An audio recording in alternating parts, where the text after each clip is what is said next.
Hello everyone, कैसे हैं आप। मैं आशा करती हूँ आप सभी लोग अच्छे होंगे। और आप ये सोच रहे होंगे कि अरे आज आपका टेरेस गार्डनिंग का वीडियो नहीं आया, या जो मैं थाली शेयर करती हूँ आपके साथ आज मैंने वो भी नहीं डाला है। तो मैं आज से ब्लॉगिंग स्टार्ट करूँगी और मैं आशा करती हूँ आप सभी लोगों को मेरा वीडियो बहुत ही पसंद आएगा और आप लोग बहुत ही सपोर्ट करेंगे, ये मुझे पता है, क्योंकि यहाँ तक पहुँचाने के लिए आप लोगों की मदद के बगैर मैं यहाँ तक नहीं पहुँच सकती। मतलब जितने भी मेरे आज सब्सक्राइबर हैं वो सभी आप लोगों की मेहरबानी से है। तो चलिए आज का वीडियो शुरू करते हैं, यानी कि आज का ब्लॉग शुरू करते हैं। और अगर मैं उतना अच्छा नहीं बना पाऊँ तो आप कोशिश करिएगा तब भी पूरा देखने की, क्योंकि हो सकता है धीरे धीरे मैं अच्छा वीडियो बनाने लग जाऊँ।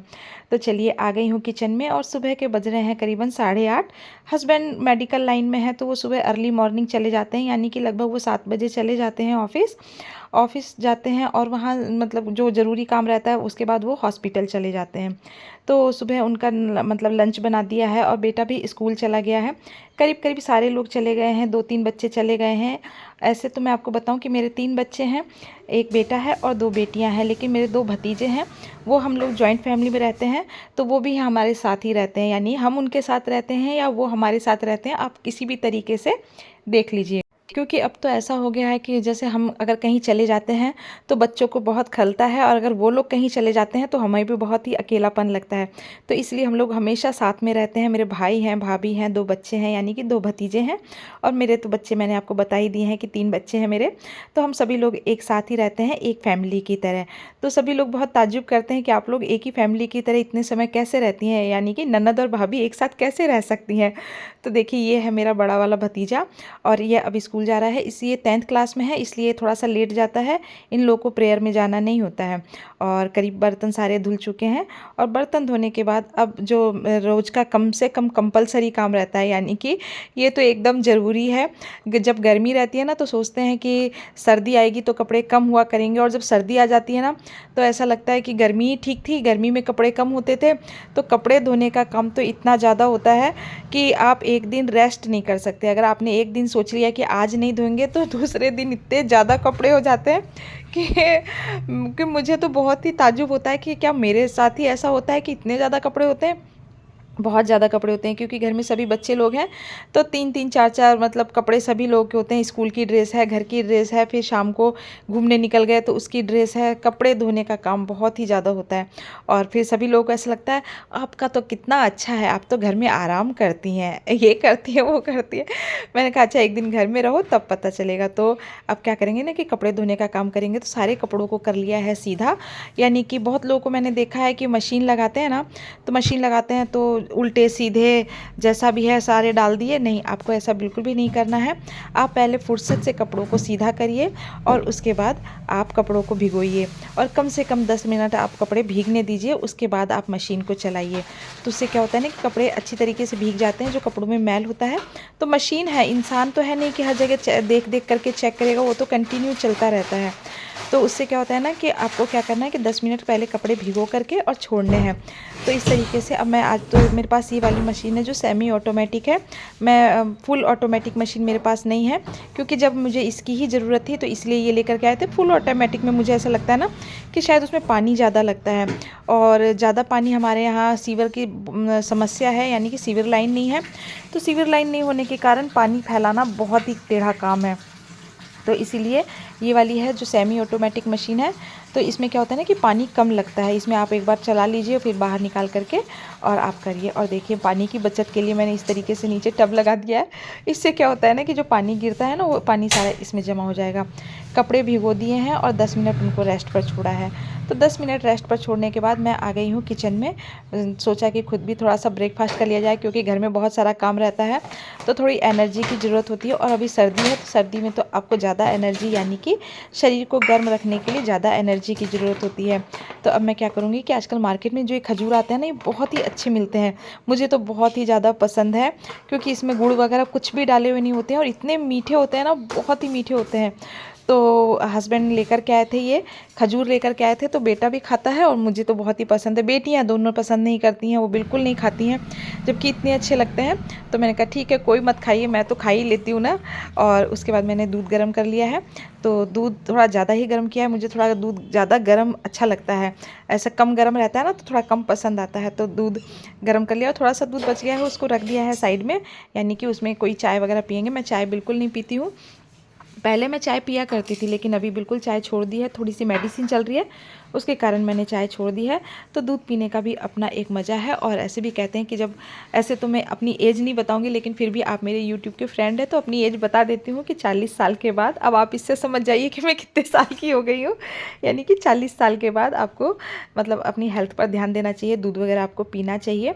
तो ये है। और देखिए आज मैं आपके साथ एक रेसिपी शेयर करूंगी। तो मेरा चैनल तो आप जान ही रहे हैं कि कुकिंग का भी है और साथ में गार्डनिंग का भी है, तो ये तो ज़रूरी है कि आपके साथ कुछ ना कुछ शेयर करूं। तो आज मैं आपके साथ आंवले का अचार शेयर करूंगी। तो देखिए लगभग मैंने पाव भर आंवले लिए थे, यानी कि 250 ग्राम आंवले, और मैंने इसे काट लिया है। लेने के बाद मैंने इसे हल्का सा स्टीम करके और फिर इसमें मैंने हल्दी लगा दी है, आधा चम्मच लगभग मैंने इसमें हल्दी डाल दी थी। हल्दी अच्छी तरीके से मिक्स करके अब मैंने इसे रख दिया है धूप में 2 घंटे के लिए।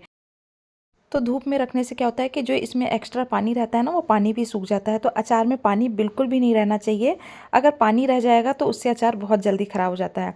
अब जो मार्केट में आजकल ये जो तीखी वाली मिर्च मिलती है ना, तो आप जब भी आंवले का अचार बनाएं तो इस तरीके से जो तीखी वाली मिर्च आती है आप इसका इस्तेमाल करें, क्योंकि आंवले की जो खटास होती है ना वो तो इस तीखेपन को कम कर देती है।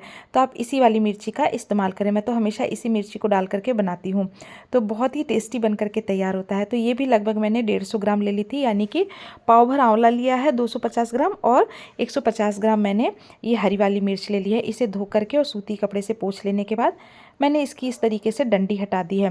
तो आप डंडी ज़रूर से हटा दें, क्योंकि जब मिर्ची ख़राब होती है, यानी कि मिर्च का अचार अगर आप डंडी सहित लगा देंगे तो अचार ख़राब हो जाता है, क्योंकि जो डंडी होती है ना वो गलने लग जाती है, यानी कि सड़ने लग जाती है। और देखिए मैंने अब क्या किया ना कि मिर्ची को बीच में से स्प्लिट कर दिया है। आप चाहें तो इसे मतलब 2-3 टुकड़ों में भी काट सकते हैं, लेकिन मैंने क्या किया ना कि मिर्ची को अलग नहीं किया है, सिर्फ ऊपर से चीरा लगा लगा करके और मिर्ची को इस तरीके से सुखा दिया है। यानी कि इसको भी मैंने लगभग आधे घंटे की धूप लगा दी थी। अब आंवले में 2 घंटे की और मिर्ची में आधे घंटे की धूप लगाई, तो उससे क्या होगा ना कि दोनों में जो नमी, एक्स्ट्रा नमी रहती है ना, वो ख़त्म हो जाती है।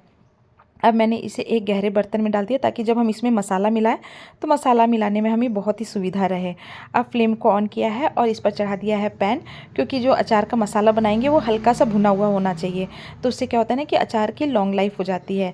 और देखिए मैंने 3 चम्मच लगभग सौंफ डाली है, 2 चम्मच मैंने इसके अंदर जो पीली वाली सरसों आती है, इससे क्या होता है ना कि अचार के अंदर एक खटासपन पैदा होता है, यानी कि बहुत ही अच्छा टेस्ट उभर करके आता है।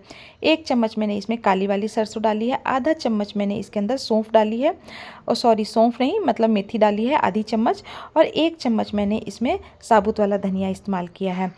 जो आंवले का अचार होता है ना, इसके अंदर साबुत धनिया डालना ज़रूरी होता है, उससे क्या होता है ना कि जो आंवले का अचार होता है ना उसका टेस्ट बहुत ही अच्छा आता है।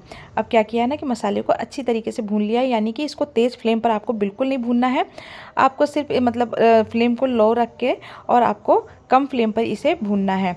अब क्या करेंगे, मसाला ठंडा हो गया है तो इसे मैंने डाल दिया है मिक्सर जार में। अगर आपके पास मिक्सर जार ना हो तो आप सिलबट्टे पर भी इसे दरदरा पीस सकते हैं। अब मैंने इसके अंदर 1.5 चम्मच लगभग नमक डाला है। नमक अचार के अंदर थोड़ा सा ज़्यादा रहता है तो ज़्यादा टेस्टी लगता है और अचार ख़राब भी नहीं होता है। 1 चम्मच कश्मीरी मिर्च डाली है, आधा चम्मच हल्दी डाला है और आधा ही चम्मच मैंने इसके अंदर हींग डाली है। हींग अचार की जान होती है, तो हींग आप मतलब ऐड करना बिल्कुल भी ना भूलें।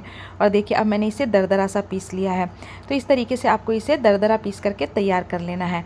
अब क्या करेंगे ना कि इसे हमें मतलब चम्मच के अंदाजे से डालना है। पहले आप आधा मसाला ऐड करें, अगर आपको लगे कि और मसाला डालने की ज़रूरत है तो आप फिर उसके बाद बचा हुआ मसाला पूरा ऐड कर दें। तो हमने तो बिल्कुल अंदाजे से बनाया था, यानी कि बिल्कुल परफेक्ट मसाला बन करके तैयार हुआ है।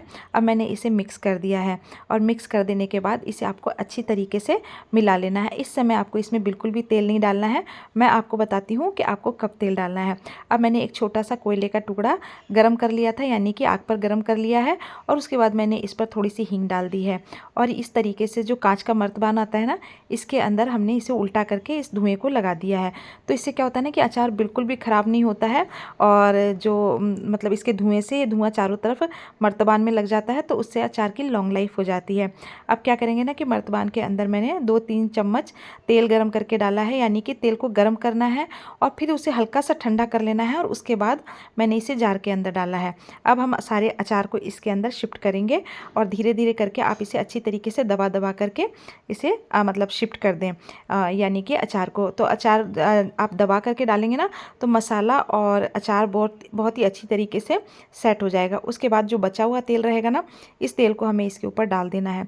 तो इस समय तो मैंने कम तेल डाला है। अगर आप कम तेल का अचार खाना पसंद करते हैं तो भी ये अचार ख़राब नहीं होगा, और अगर आप इसे ज़्यादा समय तक के लिए रखना चाहते हैं तो आप अचार को इतना मतलब तेल डाल करके रखें कि अचार तेल में डूबा हुआ रहना चाहिए। अगर अचार ऊपर रहेगा तो उसमें फफूंद लग जाती है। तो इस चीज़ का ध्यान रखें कि लंबे समय तक रखना है तो आपको इसे तेल से अच्छी तरीके से डुबो करके रखना पड़ेगा। तो देखिए कितना अच्छा बन करके तैयार हुआ है, और ये 2 से 3 दिन में खाने लायक हो जाएगा। अगर आपको ज़्यादा अच्छा लग रहा है तो आप आज से भी इसे खा सकते हैं, और इस तरीके से आप इसे मिक्स कर लें। मिक्स करने से क्या होता है ना, जो मसाला है वो चारों तरफ से अच्छी तरीके से लग जाएगा। तो आज की रेसिपी आपको कैसी लगी? और देखिए देखने में जितना अच्छा लग रहा है, ये खाने में भी उतना ही सुपर टेस्टी है, और इसे अब मैं 2 से 3 दिन धूप में रखूँगी। तो मेरा वीडियो आपको पसंद आता हो तो प्लीज़ मेरे चैनल को लाइक एंड सब्सक्राइब ज़रूर करें। Bye bye.